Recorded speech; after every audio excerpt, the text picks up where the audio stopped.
అందరూ ఎవరు లేదు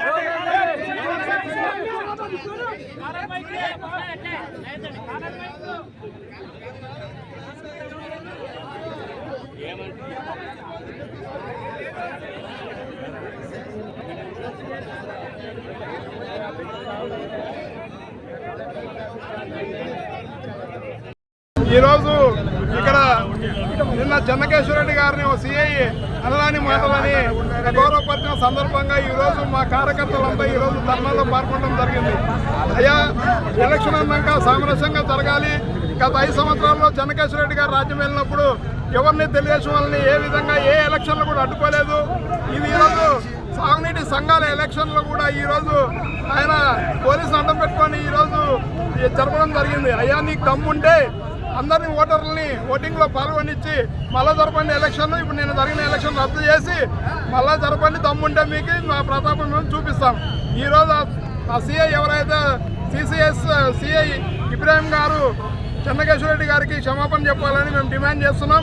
ఒకవేళ ఆయన ఈరోజు సాయంత్రం క్షమాపణ చెప్పకపోతే రేపు ఎమ్మెల్యే పట్టణ బంద్కి పిలుపునివ్వడం జరుగుతూ ఉంది.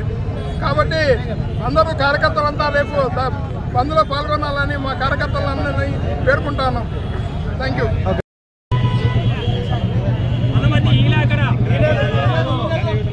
మరి ఈయనేం చేశాడు? ఒక పౌరునిగా, ఒక మాజీ ఎమ్మెల్యేగా అక్కడ కూర్చున్నాడు. కూర్చొని ప్రాధాయపడ్డాడు. అయ్యా, మా వాళ్ళు కూడా ఏ ఓటేసే వాళ్ళు లోని పంపించండి, ఎవరిని మెజార్టీ ఉంటే వాళ్ళకి చెప్పండి అన్నాడు. సిఐ గారు, సాయిబు సిఐ గారు వినలేకపోతే కొంచెం వెయిట్ చేసినాడు. కానీ ఈయన ఎమ్మెల్యే గారు లోని పోవాలని ట్రై చేశారు. మరి ఎమ్మెల్యే గారు దౌర్జన్యాన్ని అడ్డుకోవాలని ఎన్నిక చెప్తే ఆ సిఐ గారు మరి ఎమ్మెల్యే గారు తెలుసో లేదో స్టేట్లో అంతా తెలుసు మన సీనియర్ ఎమ్మెల్యే గారు. మన జిల్లాలోనే మన ఎమ్మెల్యే గారు అంటే గౌరవం. అవునా కాదా? అలాంటి ఎమ్మెల్యేని పట్టుకొని ఏరా అంటావా? ఎంత ధైర్యమయ్యా నీవు, ఎంత వచ్చాడు నీవు.